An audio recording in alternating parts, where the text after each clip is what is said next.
գործունեության պատասխանատվությունը։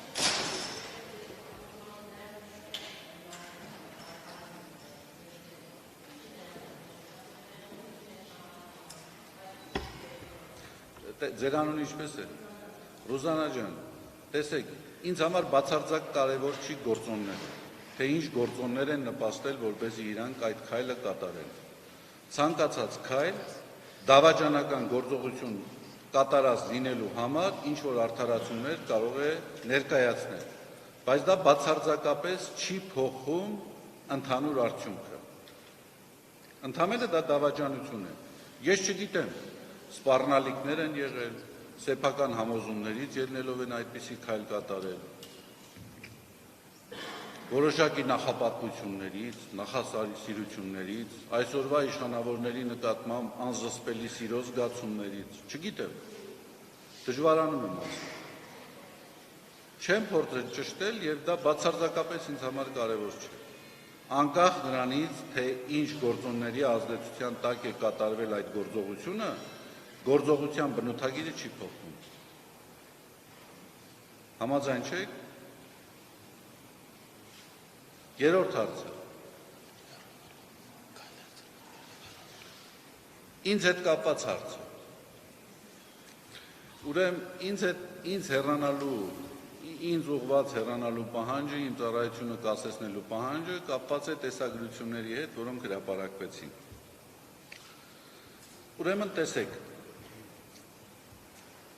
քանի որ դա տեսագրությունների հետ ուղղակիորեն առնչված է, ես ձեզ ասեմ։ Ուրեմն ես ձեզ 4 հանգամանք կարող եմ նշել, տեսագրությունները, որոնք շրջանառվել են, ոչ ոք դրա համար պատասխանատվություն չի ստանձնել։ Անգամ քննչական կոմիտեն, որ այսպես ասած բարյացակամորեն է տրամադրված մեր նկատմամբ, քննչական կոմիտեն ընդունում է, որ դրանք ապօրինի ինչ-որ տեսագրություններ են։ Ոչ ոք չկա, որ ասի, որ այո, այդ տեսագրությունները մենք ենք արել, մենք ենք պատրաստել, մենք ենք հորինել, չկա անտեր ինչ-որ տեսագրությունը, անտեր ինչ-որ առարկա է։ Եվ եթե մի բան անտեր է, որոշակիորեն տուժում է նաև դրա արժանահավատությունը։ Ոչ ոք չկա, որ ասի, այո, սա արել ենք, սա իրական է եւ այլ եւ այլ։ Երկրորդը, չկա այս գործով որևէ անձ, որը որ ասի, այո, դա այդպես է։ Ամենայն դեպս շոշափվող անձանց շրջանակի մեջ։ Այնտեղ շոշափվում է իմ անձը եւ իմ ընտանիքի անդամների անունները։ Չկա անձ, որը որ հաստատի, որ դա այդպես է։ Երրորդը, որ ավելի հիմնավոր փաստարկ է։ Ուրեմն դուք գիտեք, թե եկեղեցականների շուրջ ինչպիսի արշավ է իրականացվում։ Եվ գիտեք, որ հատկապես որ եկեղեցականների շուրջ։ Դուք էլ չէ, եւ ես էլ համոզված էինք, որ եթե ես զմայլված լինեի Նիկոլ Փաշինյանով, բացարձակապես որևէ քննադատության, որևէ թթու խոսքի չէի արժանանալու։ Ուրեմն հետեւաբար այս երևույթը ունի շատ կոնկրետ քաղաքական ուղղվածություն, քաղաքական ենթատեքստ։ Չորրորդը, որ կրկին այս իմ երրորդ ասացի շարունակությունն է։ Ուրեմն քննչական կոմիտեն գործ է հարուցել հայտնի իրազեկվածի հաղորդման հիման վրա եւ քննչական կոմիտեում քննվել է, ես հրավիրվել եմ հարցազրույցի։ Ես հանդիպման։ Ուրեմն երբ որ ես հանդիպեցի այնտեղ, ինձ ասացին, որ կան նախաքննական գաղտնիքներ, որոնք պետք չի բացահայտել եւ այլն, եւ դուք պետք է պարտավորված լինեք այդ նախաքննության գաղտնիքները չբացահայտել։ Ես ասացի շատ լավ։ Իսկ այդ արգելքը վերաբերում է միայն ինձ, թե նաեւ ձեզ։ Ուրեմն պարզվեց այդ արգելքի տակ գտնվում եմ միայն ես։ Եվ դա գիտեք ինչի է նմանվում է, ասենք, մի դարպասի ֆուտբոլի խաղի նման։ Ինչ որ մարդիկ իմ ձեռքերը կապում են եւ որոշները փորձում են հարվածել։ Բայց հանկարծ պարզվում է, որ այդ նախաքննական գաղտնիքը կարող է հայտնվել 3-րդ, 4-րդ անձանց ձեռքը։ Իհարկե ես դրանից էլ չեմ նեղսրտում, ոչ էլ դրանից էլ որևէ երկյուղ ունեմ։ Ուրեմն մեկ օրվա մեջ նշանակում է փորձաքննություն, կարծեմ Բաբայան Արսենը այստեղ պետք է լիներ, կամ եթե այստեղ չի, ինքը հայտարարություններ արել է։ Մեկ օրվա մեջ նշանակում է փորձաքննություն, եւ մեկ օրվա մեջ փորձաքննության արդյունքները փոխանցվում է այդ քննության հետ կապ չունեցող անձին։ Այդպես չի։ Փորձաքննությունը նշանակվել է քննչական կոմիտեի կողմից եւ փոխանցվել է մեր եպիսկոպոսներից մեկին։ Ենթադրաբար, ես այդպես գիտեմ, որովհետեւ այդ փորձաքննության արդյունքը ամենայն դեպս հրապարակվեց, որ մեր եպիսկոպոսներից մեկին։ Չգիտեմ, վայ ջան, հիմա ասեմ։ Հիմա տեսեք, ընթացակարգերով հետեւյալն է։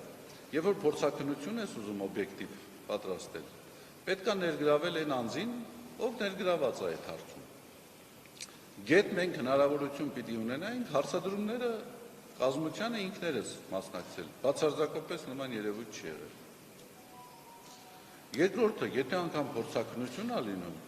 Արսենը շատ լավ նշել է, փորձաքննություններ են եղել, որոնք տևել են 8 ամիս։ Եվ մեկ օրում հանկարծ պարզվում է, որ այդ անձը, որ պատկերված է տեսագրության մեջ, իբրև թե ես եմ։ Այնինչ ես իրենց միանշանակ հայտարարել եմ, սիրելիներս, այս գործը եթե հարուցում եք, պետք է հարուցեք ոչ թե իմ անձնական կյանքի գաղտնիությունը խախտելու հիմքով, այլ իմ նկատմամբ թշնամանք եւ ատելություն սերմանելու հիմքով։ Իմ անձնական կյանքի գաղտնիքը խախտված չէ։ Իմ անձնական կյանքի գաղտնիքը խախտված չէ։ Խախտված չէ նաեւ իմ ընտանիքի անդամներից որևէ մեկի անձնական կյանքի գաղտնիության իրավունքը։ Դուք պետք է գտնեք այն անձին, ով հորինել է այս տեսագրությունը եւ ով տարածել է։ Իհարկե ես չեմ։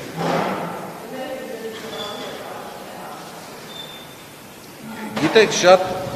տհաճ է ինձ համար այս հարցադրումներին պատասխանելը, բայց ես այո կանչվել է եւ նույնը իր դիրքորոշումն է եւ ոչ միայն իր դիրքորոշումն է, իմ ընտանիքի բոլոր անդամները պարզապես այս տհաճ իրավիճակում ես թույլ չեմ տա իրենց խնդրել պարզաբանումներով հանդես գան։ Իմ ընտանիքի բոլոր անդամներն էլ իհարկե շատ տհաճ անախորժ իրավիճակի մեջ են հայտնվել մեր համերաշխություն քարոզող իշխանությունների թեթև ձեռքով, բայց իրենք էլ իհարկե միանշանակորեն դաժոխտում են։ Եվ չի կարող այդպիսի բան եղած լինել։ Չի կարող այդ։ Այո։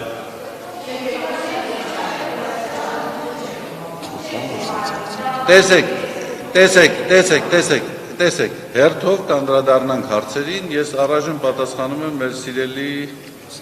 Ռուզանայի հարցերին, դուք առիթ կունենաք այս հարցերին, ես իհարկե որքան էլ տհաճ լինի, հաշվի առնելով դրա հանրային հնչեղությունը, ամենայն մանրամասնությամբ պատրաստ եմ պատասխանելու։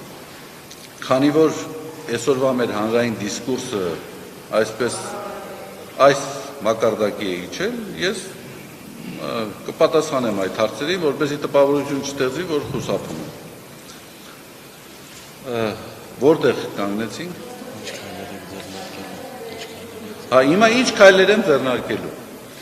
Ես իհարկե ցանկացած քայլ, որը կկատարեի, պետք է այդ ասպեկտից մեկնված իրականացվեր։ Հիմա տեսեք, ինչ կարող էի ես անել։ Ես կարող էի դադարեցնել իմ ծառայությունը, խնդրել դադարեցնել իմ ծառայությունը, բայց դադարեցնելու դեպքում ես մտավախություն ունեի, որ պետք է լցնեմ ջուր այն մարդկանց ջրաղացին, ովքեր որ ստեղծել են այս հերյուրանքը։ Վերջիվերջո նրանց նպատակը դա է։ Երկրորդը, եթե շարունակեմ իմ պաշտոնավարությունը, տպավորություն պետք է ձևավորվի, որ բացարձակապես առհամարած ունեմ հանրային ընկալումները կարծիքը։ Իհարկե ես այդ հարցին ժամանակի մեջ կանդրադառնամ։ Անցյալ օրը կարծեմ մեր լրագրողներից մեկը այդ հարցը ինձ տվեց, ես իրեն պատասխանացի, որ ոչ, ես չեմ պատրաստվում իմ ծառայությունը դիմել դադարեցնելու, միայն այն պատճառով, որովհետև ինչ որ մարդիկ այդպես են ուզում։ Բայց կարող է հասնի պահը, եւ ես զգամ, որ իմ ծառայությունը դադարեցնելու կարող է օգտակար լինել օբյեկտիվ քննություն իրականացնելու, կարող է օգնել, որպեսզի մարդկանց մոտ թյուրիմացությունները դադարեն, Եվ եթե ես եմ խանգարող հարցի օբյեկտիվ քննությանը, իհարկե ես ցանկացած լուծումի պատրաստ եմ, բայց դա պետք է ես գնահատեմ, տեսնեմ։ Եվ երրորդը, եկեղեցական իշխանությունը ինքը կարող է գնահատել, դա անհրաժեշտ է թե ոչ։ Հիմա ըստ էության առաջարկվել է, որ ես իմ ծառայությունը դադարեցնեմ։ Ըստ էության իրավական լեզվով ասած խափանման միջոց է կիրառվում։ Հիմա խափանման միջոցը, երբ որ կիրառվում է, նպատակը ո՞րն է։ Նպատակը հետևյալն չէ, ես տրամաբանորեն եմ ասում։ Այդ միջոցը կիրառվում է ծառայությունը դադարեցնելու։ Մեկ, որպեսզի ես հնարավորություն չունենամ ազդելու հանձնաժողովի օբյեկտիվ քննությանը, որի հնարավորությունը ես չունեմ, կամ համենայն դեպս այդ հնարավորությունը չի նվազելու իմ պաշտոնաթողությունից հետո, որովհետև ես այսպես կամ այնպես հանձնաժողովի անդամների հետ հարաբերություններ ունեմ։ Եպիսկոպոսները։ Դա է։ Ինչպես։ Այն ինչ որ հրապարակվեց հանձնաժողովի անդամների, իհարկե ոչ 7 հոգի են, բայց 7-ից մեկը չստորագրել, երկուսին էլ ստորագրությունները չկար, ուղղակի նշան էր դրված։ Ու ենթադրաբար։ Հիմա նպատակը ո՞րն է կասեցման, որպեսզի ես հնարավորություն չունենամ ազդել իրենց քննության օբյեկտիվության վրա։ Ես այսպես կամ այնպես այդ հնարավորությունը չունեմ։ Կամ եթե ունեմ, իմ հնարավորությունը չի նվազելու, եթե ես իմ պաշտոնավարությունը դադարեցնեմ, որովհետև այսպես կամ այնպես ես անձանց հետ որոշակի հարաբերություններ ունեմ։ Երկրորդը, խափանման այդպիսի միջոցը կիրառվում է, որպեսզի մարդը հնարավորություն չունենա գործել նույն հանցանքը։ Հիմա տեսեք, ինձ մեղադրում են ինչի մեջ։ Ինձ մեղադրում են իմ կուսակրոնության ուխտը խախտելու մեջ, կենակցելու մեջ եւ այլն եւ այլն եւ այլն։ Հիմա եթե դուք իմ պաշտոնավարությունը դադարեցնում եք, ես զավեշտական է, ավելի մեծ հնարավորություն եմ ունենում այդ նույն մեղքը գործելու։ Ուրեմն նպատակը ո՞րն է։ Պարզ չի, որ նպատակը զուտ քարոզչական է։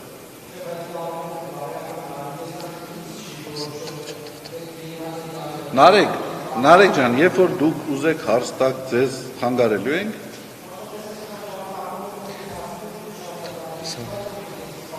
Այո։ Ես հատկապես ձեզ անցյալ օրը երկար խոսել եմ։